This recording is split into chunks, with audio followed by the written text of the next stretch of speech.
మన ప్రభువును మన రక్షకుడును అయిన ప్రభు అయిన యేసుక్రీస్తు నామములో మీ అందరికీ వందనాలు తెలియజేస్తా ఉన్నాను. కొరింథీ రాసినటువంటి మొదటి పత్రిక 1వ అధ్యాయము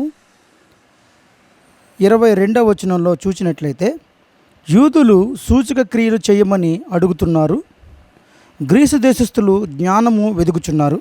అయితే మేము సిలువ వేయబడిన క్రీస్తును ప్రకటించుచున్నాం. చూడండి ప్రియ దేవుని బిడ్డలారా, ఆ దినాల్లో ప్రభు అయిన యేసుక్రీస్తును పరిసయ్యులు, శాస్త్రులు, సద్దూకయ్యులు, ప్రజల పెద్దలు అందరూ కూడా వచ్చి ఆయన చాలా విషయాల్లో శోధించారు. ఆ శోధించినటువంటి విషయంలో ఒక పాయింట్ అంటే, బోధకుడా కైసరుకు పన్నిచ్చుట న్యాయమా కాదా అని చెప్పి అడిగినప్పుడు, కైసరువి కైసరువికి, దేవునివి దేవునికి అని చెప్పి ప్రభు చెప్పడంతో వారు ఆశ్చర్యపోయారు.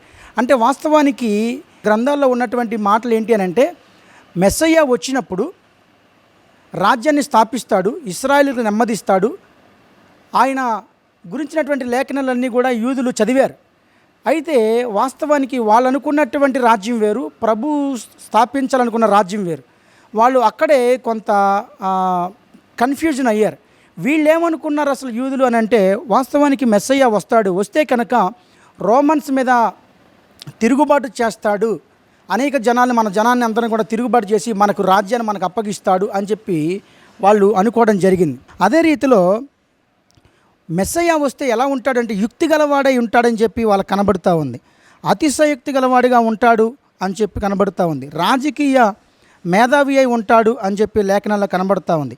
అలాగే వాణిజ్యవేత్త ఉంటాడని, మంచి వ్యాపారం కలిగిన వాడై ఉంటాడని, అలాగే యుద్ధ ప్రావీణ్యుడై ఉంటాడని, మత ప్రావీణ్యుడై ఉంటాడని, పశ్చిమ దేశాల రాజకీయ శక్తిని నియంత్రిస్తాడని చెప్పి ఈ లేఖనాలన్నీ కూడా వారికి కనబడతా ఉన్నాయి. సో ప్రభు అయిన యేసుక్రీస్తును శోధించినప్పుడు అసలు మెస్సయ్య అయితే కనుక రోమన్స్ మీద తిరుగుబాటు చేస్తాడు కదా, ఈ లేఖనాలన్నీ ఉన్నాయి కదా అని చెప్పి వాళ్ళు అడిగినప్పుడు, కైసరివి కైసరివి దేవుని దేవుడికి అన్నప్పుడు వాళ్ళు అక్కడ తొట్టిపడ్డారు. వాళ్ళు అదేంటి మెస్సయ్య వస్తే రాజ్యాన్ని స్థాపిస్తాడని చెప్పినప్పుడు ఈయనేంటి ఏమీ కూడా చేయకుండా అన్నాడని చెప్పి వాళ్ళు అక్కడ తొట్టిపడి, ఈయన అబద్ధపు మెస్సయ్య, ఇతడు కాడు, ఇతడు క్రీస్తు అభిషక్తుడు కాదని వాళ్ళు తొట్టిపడ్డారు. సో వాళ్ళు అనుకున్నటువంటి సూచక్రియలేమీ కూడా ప్రభు ఏం చేయలే. ఆయన సిద్ధపరిచినటువంటి రాజ్యము శాశ్వత రాజ్యం, అది పొందిన వారికి తప్ప మరి ఎవరికి చెందదు. సో అక్కడ వాళ్ళు ఆ సూచక్రియల దగ్గర దెబ్బతిని వాళ్ళు ఆయన అంగీకరించలేకపోయారు. సరే, ఓకే, అదైతే అయిపోయింది.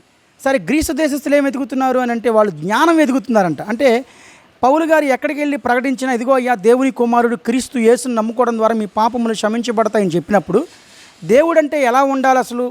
పెద్ద సింహాసనం మీద ఆసీనుడే ఉండాలి, లేదంటే పెద్ద పెద్ద చేతులు ఉండాలి, తలలు ఉండాలి, సింహాల మీద పులుల మీద ఎక్కి కూర్చోవాలి, అలాంటి వాడు దేవుడు అవుతాడు. కానీ శిలువ మీద వేలాడిన వాడు ఎట్లా దేవుడు అవుతాడు అని చెప్పి గ్రీకులు తమ జ్ఞానం వారికి అడ్డొచ్చి వారు లేదు, ఇతడు దేవుడు కాదు, దేవుడైతే ఒక హుందాతనంగా ఉండాలి, అనేకులను సంహరించేవాడిగా ఉండాలి, సింహాల మీద పులుల మీద తలలేసుకొని కూర్చోవాలి, ఆయన దేవుడు అంటారు అని చెప్పి వాళ్ళ జ్ఞానం అడ్డొచ్చి వాళ్ళు కూడా ఆయన అంగీకరించలేకపోయారు. అయితే పౌలు అంటున్నారు, మేము సిలువ వేయబడిన క్రీస్తును ప్రకటించుచున్నాం అని చెప్పి చెప్పడం జరిగింది. ప్రియ దేవుని బిడ్డలారా, ఈరోజు లోకము తన జ్ఞానము చేత దేవుడు కనపరిచిన జ్ఞానమును ఎరుగకపోయింది. వాస్తవానికి మానవులకు ఉన్నటువంటి జ్ఞానము చేత దేవుని యొక్క జ్ఞానాన్ని గుర్తించడం చాలా కష్టం. కాబట్టి సువార్త ప్రకటన అను వెర్రితనము చేతనే సేవకులందరినీ మమ్మల్ని అందరినీ కూడా పంపిస్తూ ఉన్నాడు. వాస్తవానికి ఇది వినే వాళ్ళకి, చూసే వాళ్ళకి వెర్రితనంగా కనపడుతుంది. కానీ ఎవరైతే రక్షించబడుతున్నారో వారికి దేవుని శక్తి అని నేను ఆయన సేవకుడిగా తెలియజేస్తా ఉన్నా ప్రియ దేవుని బిడ్డలారా. కాబట్టి గమనించి, యూదులు తొట్టిపట్టినట్టుగా, అలాగే గ్రీకులు వారి జ్ఞానం అడ్డొచ్చినట్టుగా మీరు అట్లాంటి వారిగా ఉండకుండా క్రీస్తు యేసును అనగా సిలువ వేయబడిన క్రీస్తును మీరు తేరి చూడగలిగితే ఖచ్చితంగా మీకు రక్షింపబడతారని నేను ఆయన సేవకుడిగా తెలియజేస్తా ఉన్నాను. ఆ దినాల్లో వారు అరణ్యంలో నుంచి వచ్చినప్పుడు కూడా మోషే ఇత్తడి సర్పమును చేసి స్తంభం మీద నిలబెట్టినప్పుడు వారు తేరి చూసినప్పుడు బ్రతికారు వాళ్ళు. సో ఎవరైతే సిలువ మీద ఉన్నవాడిని తేరి చూశారో వారందరి యొక్క పాపములు క్షమించబడతాయని, వారు రక్షించబడతారని ముందుగా సూచన అక్కడ చూపించాడు. కాబట్టి మీ అందరికీ నేను చెప్పేది ఏంటంటే, సిలువ వేయబడిన క్రీస్తును అంగీకరించడం ద్వారానే, ఆయన తేరి చూడడం ద్వారా మీరు రక్షించబడతారని నేను ఆయన సేవకుడిగా తెలియజేస్తున్నాను. ప్రార్థన చేసుకుందాం. స్తోత్రములు తండ్రి, పరిశుద్ధుడైన మా ప్రభువానికి వందనాలు, స్తోత్రాలు నాయన.